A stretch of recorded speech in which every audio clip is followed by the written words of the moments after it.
이스마엘과 또 에서의 후손들과 이스라엘이 좀 화해하고 점점 나아지는 방향으로 이렇게 됨으로써 아마 우리 기독교도 그러한 나라들로 또 급속히 확산이 될 것으로 보이면서 또 근본적으로 화해를 이루는 방향으로 일부 진전이 되겠구나. 예수님 오실 때까지는 그런 생각이 듭니다.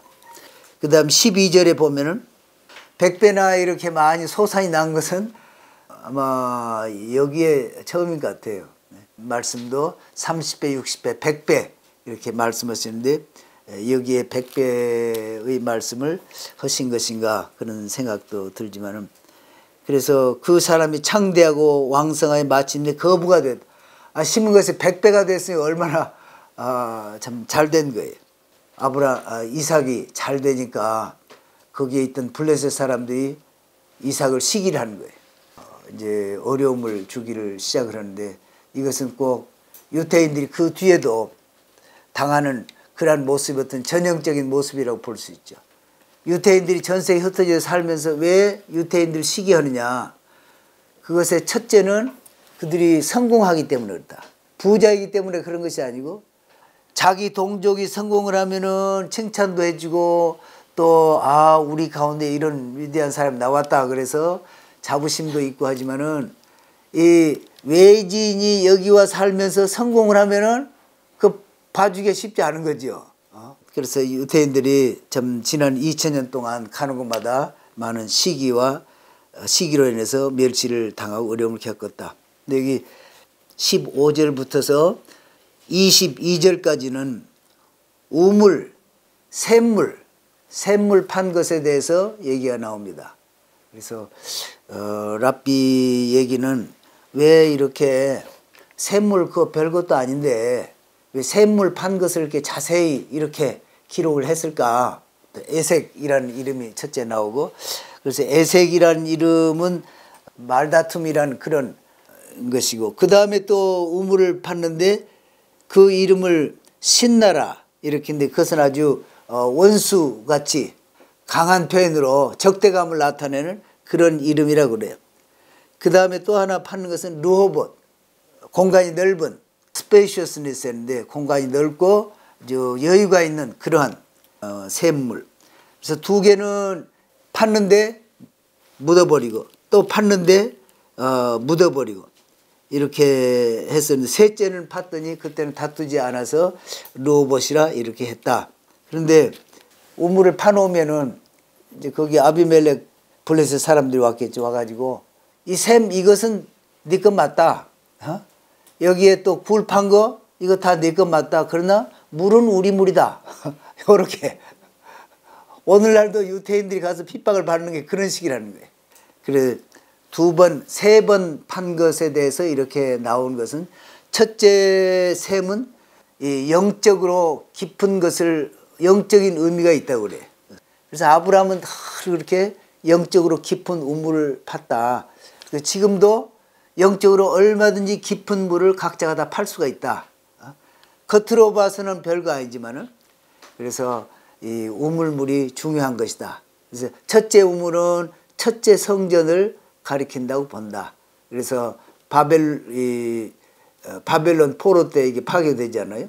그래서 둘째 우물을 이렇게 메운 것은 로마 때 AD 70년에 그때 망하잖아요. 그래서 아주 로마가 이스라엘 망하게 할 때는 얼마나 아주 처참하게 그렇게 했어요. 그래서 그 이름도 악의적이고 또 적개심에 타는 그러한 신나 이렇게 했고 르호봇은 앞으로 있을 이터널 성전 이렇게 랍비가 설명해.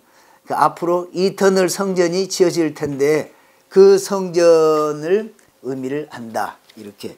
26절에 보면 이삭과 아비멜렉이 또 계약을 맺는 것을 볼 수 있습니다. 아비멜렉이 보니까 이삭을 계속 쫓아내고 그래도 잘 되는 것을 보고 하나님이 함께 계시구나. 아마 아브라함 때를 아마 생각해서 그런지 그래서 와서 우리하고 맹세하여 계약을 맺자. 그래서 28절에 그렇게 합니다. 그리고 29절에 보면 그렇게 나오는데 그러니까 그동안에 쫓아내고 샘 막 이렇게 애를 써서 샘을 팠는데 묻어버리고 이렇게 악한 짓을 한 것은 한마디도 안 하고 너를 범하지 아니하고 선한 일만 내게 행했다. 오늘날 유태인들이 당한 데마다 다 이런 식으로 얘기를 한다는 거예요.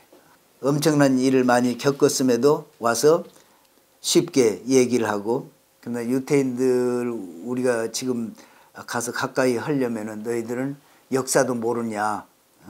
우리가 사랑한다고 그러면 다 사랑한다고 그랬다. 전에 보면은 그래 놓고 어느 순간 변해가지고 다 그렇게 많이 죽이고 그랬다.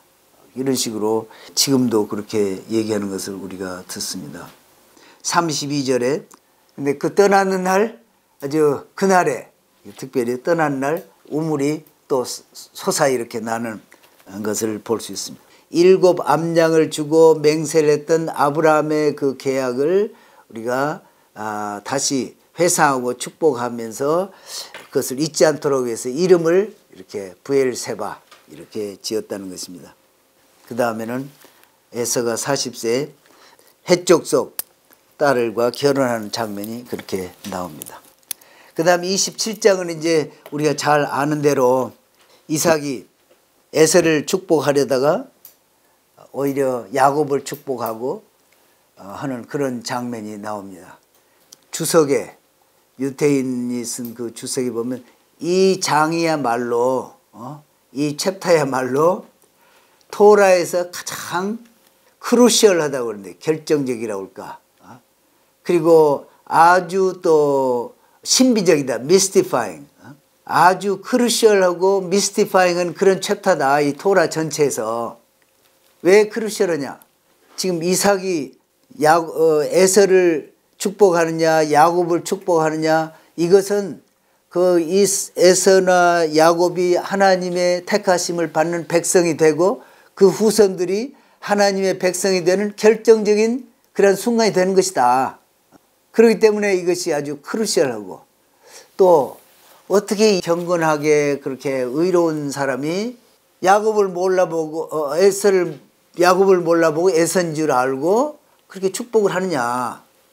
그리고 또 리브가는 어떻게 그렇게 하나님의 사람인데 속여가지고 이삭의 축복을 야곱이 택하도록 그렇게 속일 수가 있느냐. 이것은 참 아주 신비다. 이렇게 하면서 그것에 대해서 또 랍비들은 얼마나 설명을 많이 하겠어요. 그러나 이제 결과적으로 얘기를 하면은 리브가는 태중의 아이를 임신했을 때 하나님의 뜻을 분명히 알았다는 거예요. 큰 자가 작은 자를 섬긴다. 그래서 하나님이 작은 자를 사랑하고 큰 자는 이렇게 미워한다 하는 것을 분명히 아신 거예요. 이걸 얘기를 안 하는 거예요. 하나님이 주신 그 계시니까 끝까지 얘기를 안 하고 그러나 이 하나님의 뜻을 준행하기 위해서 기회 있을 때마다 다 그것을 이루어가는 그런 것이다. 그 리브가는 그 하나님의 뜻을 준행하기 위해서 그 상황에서 어쩔 수 없이 그렇게 하게 된 것이다. 이런 결론적으로 이렇게 얘기가 돼 가더라고요. 그리고 27장에 21절. 그러니까 아주 그냥 그 마음 떨리는 순간이겠지요. 와서 얘기를 하긴 하는데 들어보니까 야곱의 음성은 야곱의 음성이나 손은 에서의 손이로다 하며 뭐 그때 에서나 야곱이나 목소리가 대동소이해가지고 목소리가 틀렸을 리는 없다. 이제 랍비 얘기는. 그러나 에서는 들로 다니면서 이렇게 사는 그런 좀 거친 사람이니까 말투가 다를 것이라는 거죠. 그래서 그 톤을 보고 아니 평소에 에서가 하던 말씨가 아닌데 이런 얘기라는 거죠. 이게 가까이 와서 내게 입 맞추라. 그러니까 입 맞춘다는 이 거룩한 키스는 그렇게 서로 이렇게 안고 입을 맞추고 그럴 때 감정이 더 친밀해져서 더 마음으로 붙어서 우러나서 축복을 하게 된다는 그런 말이라고 합니다. 39절에 보면은 이 말을 들을 때, 이 말씀을 들을 때 어떤 생각이 납니까? 내 주소는 땅의 기름짐에서 멀고 내리는 하늘 이슬에서 멀 것이며. 그런데 원문에는 뭐라고 되어 있느냐? 내 주소는 기름짐에서 땅의 기름짐에 있고 또 하늘 이슬이 내리는 그곳에 있다. 그러니까 이 야곱에게 축복한 것하고 똑같이 축복을 한 거예요. 그래서 내가 이 원문만 그런가 또 Complete Messianic Bible 거기를 봐도 이 원문하고 같이 이렇게 돼 있어요. 그러나 너는 칼을 믿고 생활하겠고, 여기는 좀 그 후손들이 계속 좀 칼을 의지하고 살고 아우를 섬기고 매임을 벗을 때는 하여튼 여기는 번역하기가 쉽지 않더라고요. 보니까 이 이스라엘이 그런 축복을 누리고 살다가도 하나님의 법도를 어기는 때에는 하나님의 심판에 있게 되고 너는 그때는 자유케 된다. 그런 의미가 여기에 들어있는 거예요. 근데 그런 식의 번역이나 설명이 다른 데서는 제가 찾아보지를 못했습니다. 그런 거 아무튼 에서도 축복을 하는 거예요. 에서가 야곱을 죽이겠다 그러니까 이것을 리브가가 하나님의 계시로 알게 됐다. 뭐 에서에게 직접 들었다기보다도 들은 것이 아니고 하나님의 계시로 이것을 알게 돼서 야곱을 살리기 위해서 그 아내를 찾으러 바단 아람으로 보냅시다. 이렇게 했는데 그래서 43절에 보면 리브가는 어떻게 보면은 야곱을 보내놓고 결국 그 뒤로 다시 보지 못하고 세상을 떠났다. 그래서 벌은 내가 받을 테니까 저주는 내가 받을 테니까 이 일을 가서 행하라. 그러면서 야곱을 그렇게 했지만은 그러한 어려움을 겪는 것이 이게 나타난다. 이런 얘기가 있습니다. 그래서 이삭이 이제 야곱을 불러서 바단 아람으로 보내면서 가나안 사람의 딸들 중에서 아내를 맞이하지 말고. 그래서 이게 아주 중요한 표현이에요. 그리고 가서 내 외조부 집에 가서 아내를 맞으라. 그리고 여기 보면은 여러 족속을 원문에는 congregation of peoples, 여러 부족들을 모은 그러나 하나의 congregation이다. 그러니까 결국 그 축복대로 12지파가 나오잖아요. 12지파가 나오는데 그러나 그것이 항상 하나로 이스라엘로 이렇게 표현이 되듯이. 가령 뭐 여러 자식을 낳았으면 각각 나가서 나라들 세우고 뭐 이렇게 되어버렸을 텐데 그렇지 않고 12지파가 나오지만은 그것이 결국 하나로 이렇게 늘 있듯이. 그리고 아브라함에게 허락하신 축복을 거기서 드디어 이삭이 야곱에게 축복하고 야곱을 보내는 장면이 나옵니다.